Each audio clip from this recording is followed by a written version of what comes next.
You are listening to How to Get Over Your Ex, episode number 235. Healing happens here, unlocking the secrets of the Heartbreak Hotel.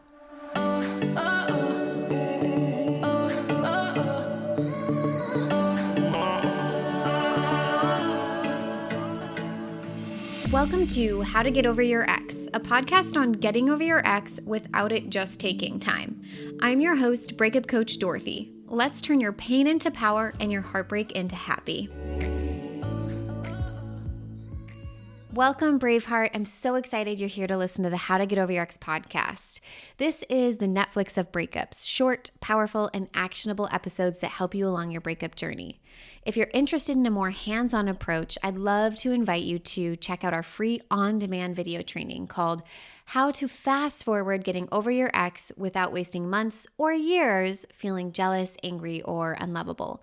You'll learn how to stop letting your ex live rent-free in your mind, even if you want to get back together later, how to absolutely be sure that your life will be better than the one that you had with your ex post-breakup without it taking time, and lastly, the secret to feeling completely neutral about your ex without having to go no contact. Grab it for free at breakupcoachdorothy.com. Let's begin the episode. Hello, beautiful Bravehearts. How are you doing today? I am personally sending you so much love and a huge hug. You are held, you are supported, you are cared for, even when you don't feel like it. I promise you that you matter and you are not forgotten, and I am here for you anytime you need.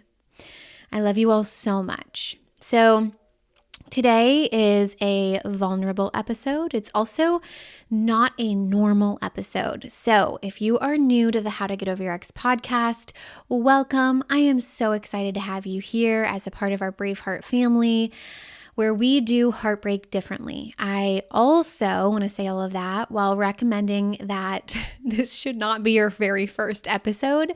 I recommend starting with episodes 1 through 5 and then kind of jumping around to what feels like you. And you can, of course, come back to this episode. Most of our episodes are extraordinarily short. They're powerful, they're impactful, and they are direct and to the point.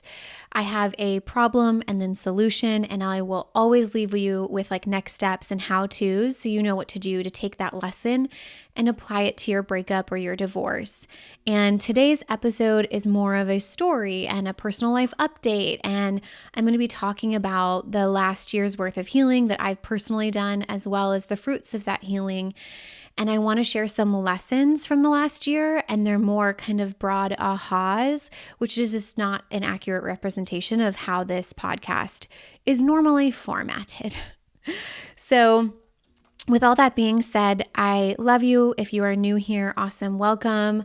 And then if you are a longtime listener, I just want to say thank you for being here and thank you for listening today. I am really excited to share today's journey and lessons. So last year, March 8th of 2023, I purchased a house for the first time. International Women's Day. I think that's like so cool. We were not meant to close on that day, but it worked out that way. And I'm like, of course it did. So the purchasing of this home was nothing like I thought it would be, if I'm being completely honest. I never saw myself buying a home on my own. I very much saw myself purchasing my home, my first home, and any homes that I ever purchased. I thought I would do that with a man. It was just kind of ingrained in me. I never had this like dying desire to go out and purchase a home and do that on my own.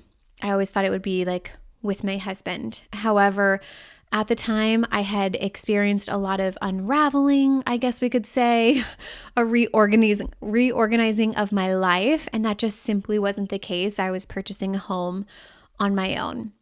And this was all really stemming from a miscarriage that I had gone through at week 13, and this took place in November of 2022. I really struggled with that experience.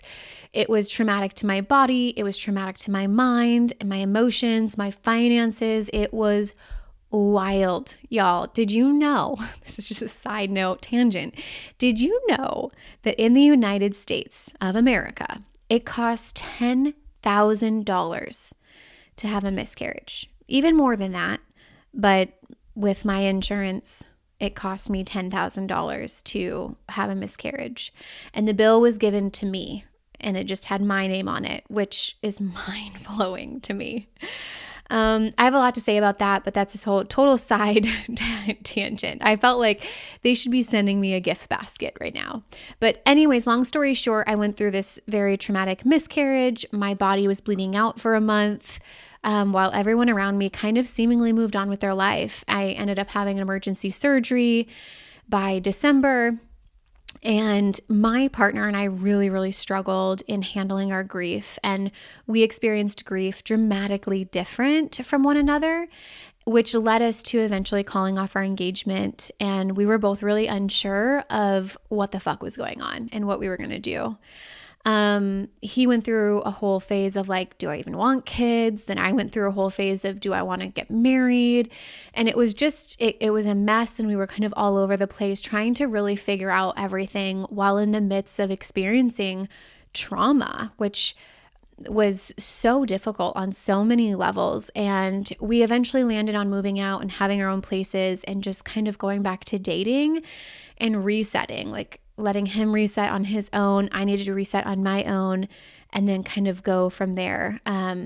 We needed to figure out, without all of these previous decisions that we made before experiencing this traumatic event, do we still like each other?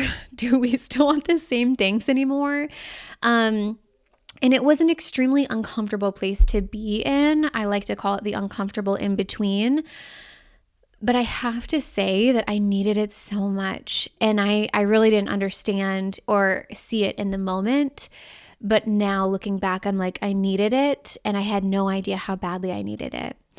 And I had so much healing of my body that I really needed to do. And I don't know why I was called to do all of this healing in isolation. I just knew I was being called, and I just knew that I wanted to kind of retreat into my own cocoon and make my favorite home and my favorite environment. And I just wanted to snuggle and cuddle with Tinkerbell and kind of leave the rest of the world alone.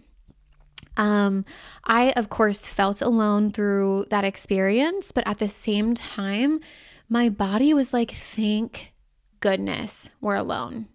It was such a weird experience of having my body say one thing, like, let's be alone, and my mind being like, but we're lonely. Such a weird experience, right? I know some of you can totally relate. So here enters the home. This is like such a huge component of this, and I really want to paint the picture for everybody listening today. The house I bought, that I purchased on my own as a single female in the United States, that to me, can we just take a moment and say like, wow, so cool. There was a time where we weren't even allowed to have a bank account. So here we are, here enters the home. The house that I purchased was a 7 house. And for those of you who don't know numerology, the 7 home is all about spiritual up-leveling and transformation. It's very ashram vibes. It's sacred. And most 7 homes actually have a single female who's undergoing spiritual transformation residing in them. And this home really felt like that. I also read that these homes, if you moved in and you were a couple living in a 7 home, that you will either quickly grow and separate from each other, or you will quickly grow together. And I had just purchased the home from a couple who went through a divorce, which was very interesting to me. And I learned all about this house numerology from one of my previous Brave Hearts, Colleen. So girl, call out, shout out for you. Thank you. I love you. I'll link the article that she shared with me in the show notes for all of you who might be interested in this and figuring out what number is your house. And you just add up the numbers of your house, and it has to be between 1 and 9. So mine's 304. So 3 plus 0 is 3.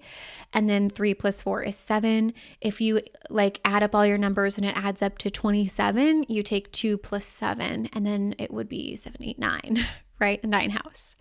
So I made this home the most heart healing home I've ever existed in. I get emotional thinking about it. It was my sanctuary. It was my safe haven. It was a grounding place for me. It was absolutely extraordinary. It was Tinkerbell. It was me. It was my heart healing home.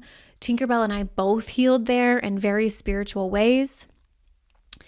And the first month of living in that home, I did a 5-day fast and my body released parasites, which is wild and gross all in its own self. But I have done multiple 5-day fasts and never once did I ever have parasites. So it was just very telling to me. And I had done a Akashic Records reading, and the woman who was doing that for me was just like, your body is dying inside. Like it's just melting. I'm getting this like vibe that it's just not well. And it was so fascinating because when she did that for me, it was before I had my emergency surgery, but after the miscarriage. So literally, I was dying. I was bleeding out and no one was helping me. It was wild. And so then to buy this home and I'm going through this healing process, mentally, physically, all of it, and to do a 5-day fast, something that I've done multiple times and never had parasites, to then have parasites, I was like, this is so wild. And so releasing, and like literally in that 5-day fast, I felt so much freedom and I felt refreshed, and I still had a lot of healing to do. Do not get me wrong. We spent the whole year doing some healing, but the 5-day fast was an amazing way to kick it off. And I then of course followed it up with meditation and journaling and honestly just doing nothing. There was a whole throughout this whole past year, I've spent a lot of time resting and doing nothing. And when I say nothing for me, that's like binging Netflix, or that is sleeping, napping, reading for leisure, not for self-help. I literally had to just stop my world. And I went into full-on cocoon mode, and I didn't know what was going to happen. It felt good, but it also felt unstabilizing.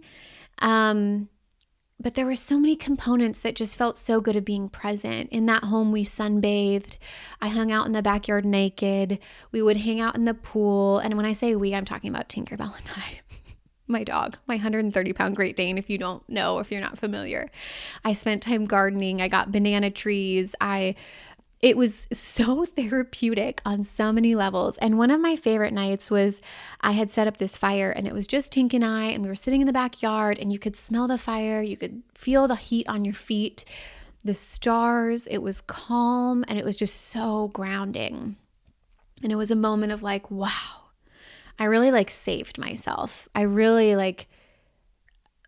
look at me. I took care of myself. I held myself. And of course, I was being held by the universe and something bigger than me. And I had to keep circling back to that.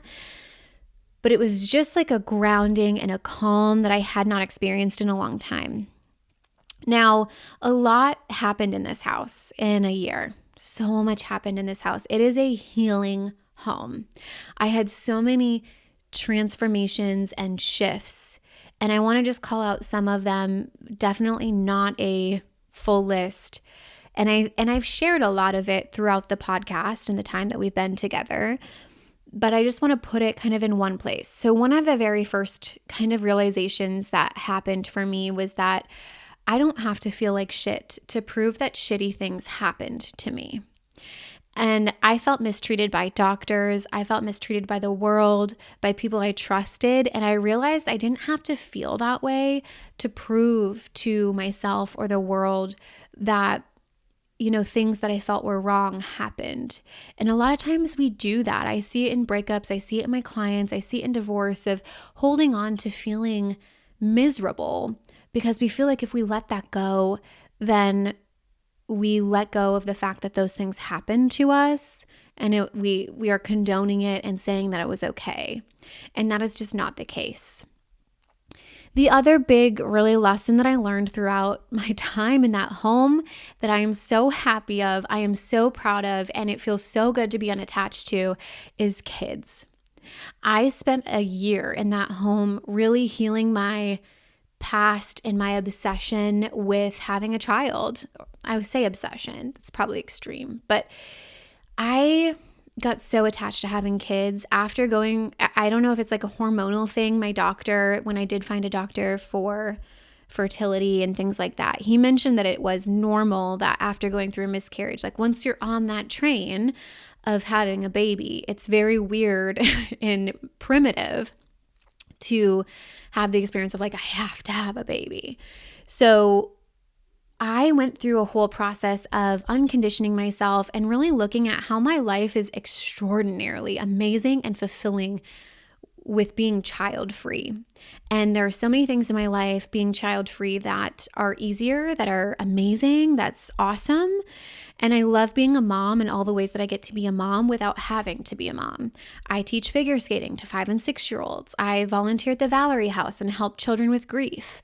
There's so many fascinating, beautiful, fulfilling ways that I get to show up and have that mom role without having the responsibility of kids. And it's really shown me that I don't need kids to fulfill this disease, like this deep desire in me to be mothering. And it was a whole, I'm saying this, and this could be its own complete episode, my beautiful brave heart. So please take this all and recognize that there's so much more behind it that I would love to teach everyone. If that's something that's calling out, please let me know, DM me or email me and let me know. But I spent a lot of time in that home questioning, like, why do I want to be a mom? And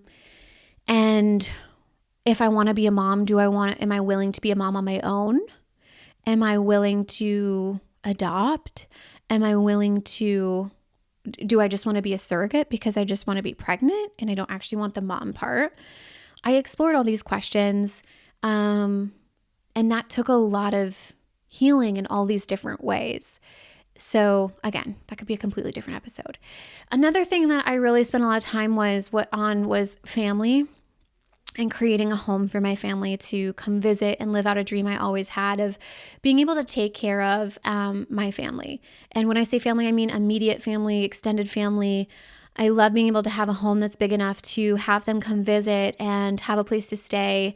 Or if my brother is going through a hard time, I can say, hey, let me get you a plane ticket and you're coming out here and you're staying with me. Having all and this also kind of loops back to the life without kids. One of the biggest things was like hosting birthday parties for my kids and, family get-togethers. And so I did that, even though I didn't have baby Marilyn physically in this world. I threw birthday parties. I had an amazing Christmas and I made it everything that I wanted it to be with her, without her. And that was a huge lesson for me and a huge thing that I got to heal.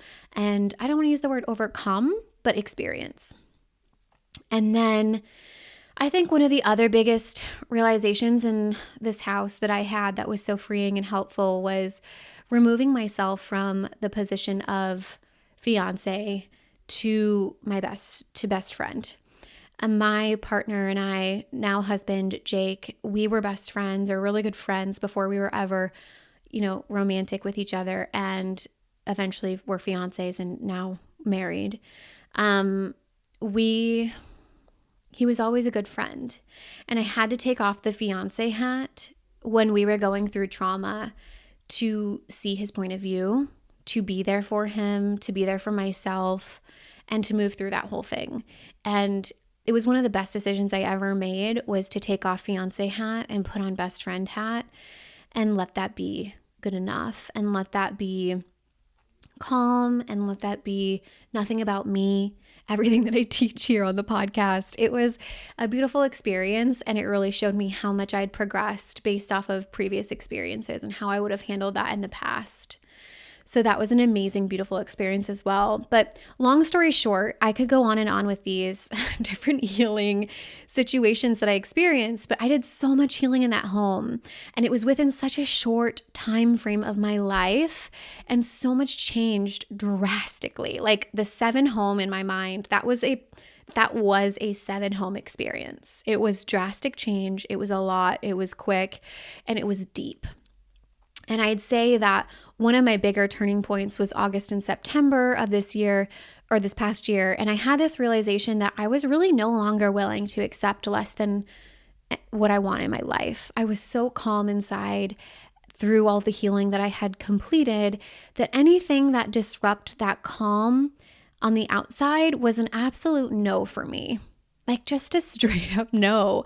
I don't know if it's like a lack of patience or if it was more of just like a certainty in who I am. I actually would say it was more that. It's just certainty of knowing who I was and what I wanted, that it would just become an absolute no for me. So meanwhile, Jake and I were really trying to mend our relationship. Like I talked about that best friend hat, and we got to this place where we both felt kind of on the same page about what we wanted, and we started something called a book club in September, which was life-changing, I would say, for both of us.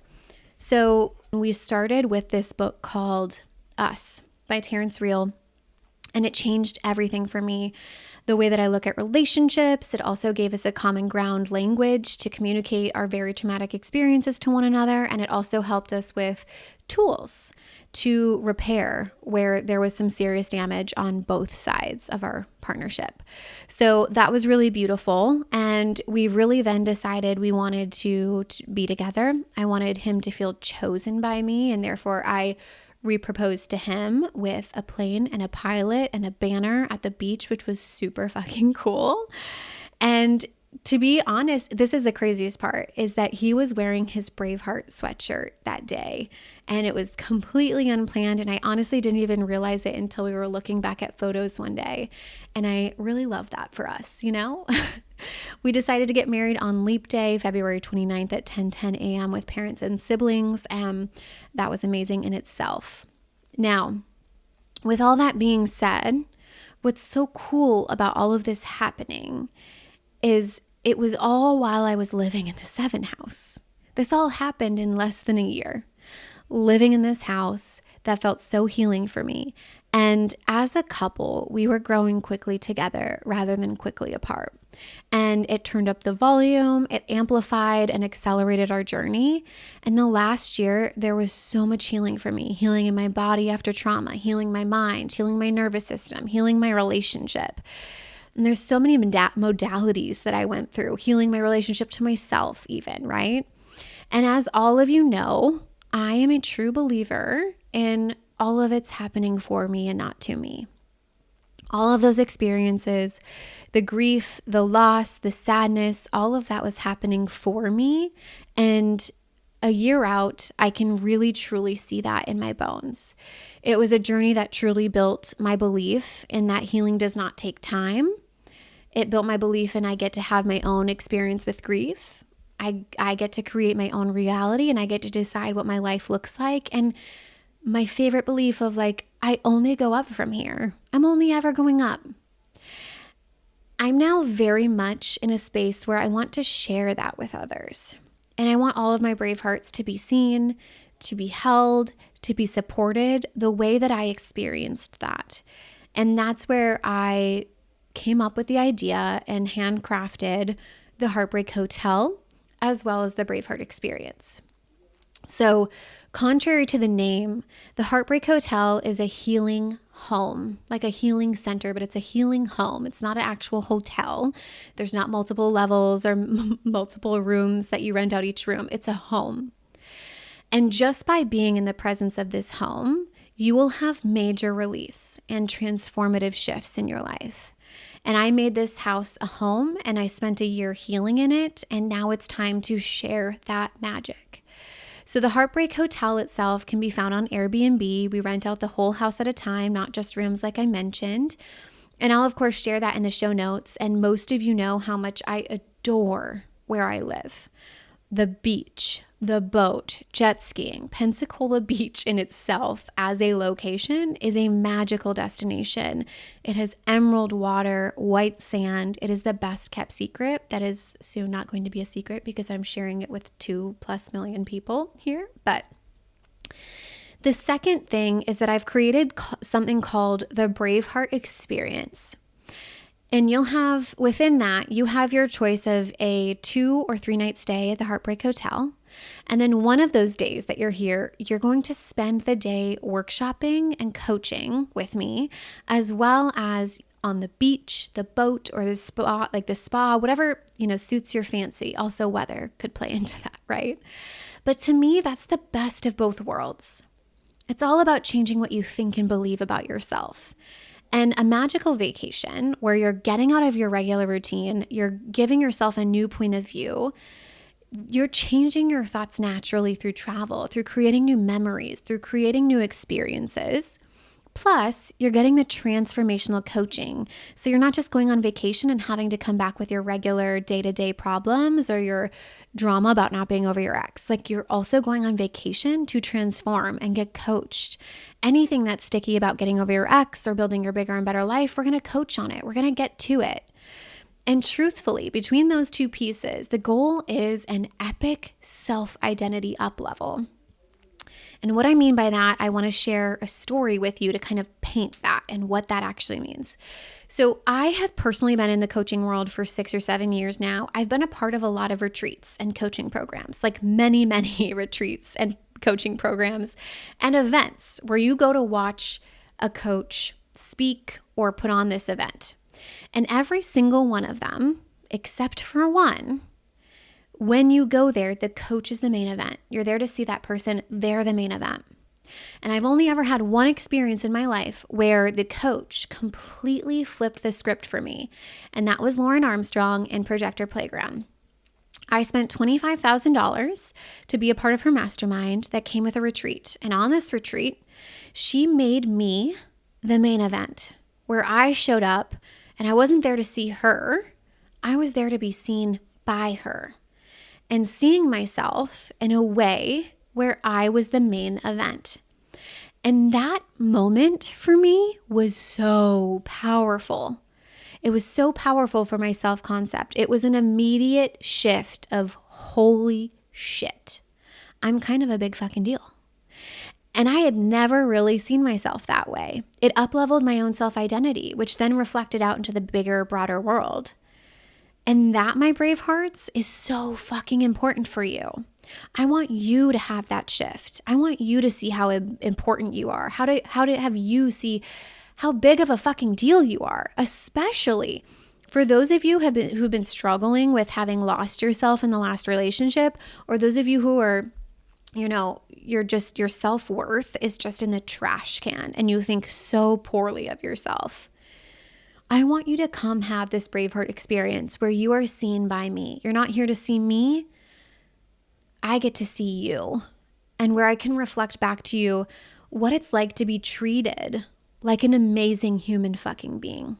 Some of you have gotten so used to being treated so poorly that you don't even know what it's like to be treated like the queen that you are. I want you to learn what it's like to be treated well and learn what it's like to see yourself how others see you. It's a becoming, and you're becoming the main character of your life.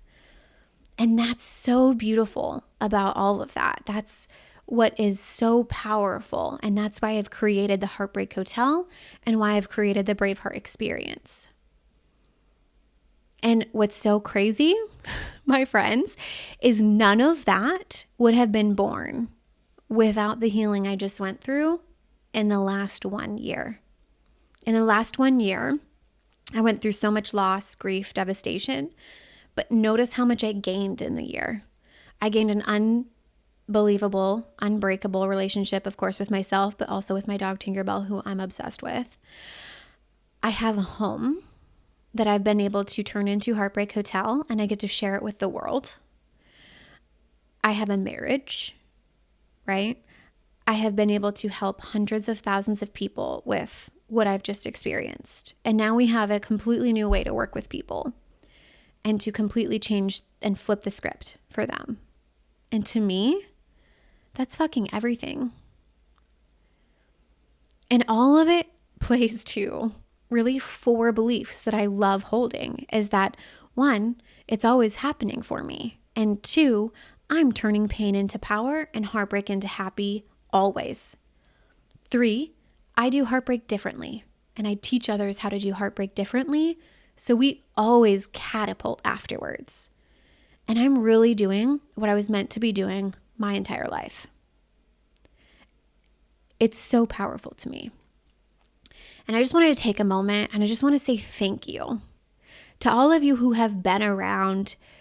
Some of you have been listening to this from the beginning. Some of you binge it, and you're all the way caught up, which is so wild. And I want to say thank you.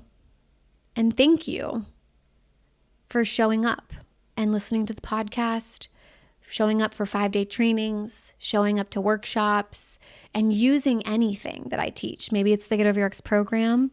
You've taken this work and you've improved your life with it. And I'm grateful to be a part of your journey. I'm going to say that again. I'm grateful to be a part of your journey. So thank you. And I'm so grateful that this is the work that I get to do in the world. And I'm grateful that each time I go through something, I get to help all of you do it differently, do it faster, and do it better. And that's a fucking gift that I am so grateful that I get to give in this world. All right, I'm off my soapbox. I'm just going to say that I love you each dearly. I, of course, will link everything in the show notes if you're curious about Heartbreak Hotel or signing up for a Braveheart experience. They both have been so fun to deliver. I am literally obsessed with getting to meet all of you in real life. It has been a dream come true. I didn't realize how much I would love it. And I am sending you all my love. Thank you so much, and I will talk to you next time. If you're loving the How to Get Over Your Ex podcast and you'd like to learn how to fast forward getting over your ex without spending months or years feeling angry, jealous, or unlovable, I would love to personally invite you to participate in our free on-demand video training where we share 3 mind-blowing moments that will forever change your experience with your breakup or divorce. Come check it out at breakupcoachdorothy.com.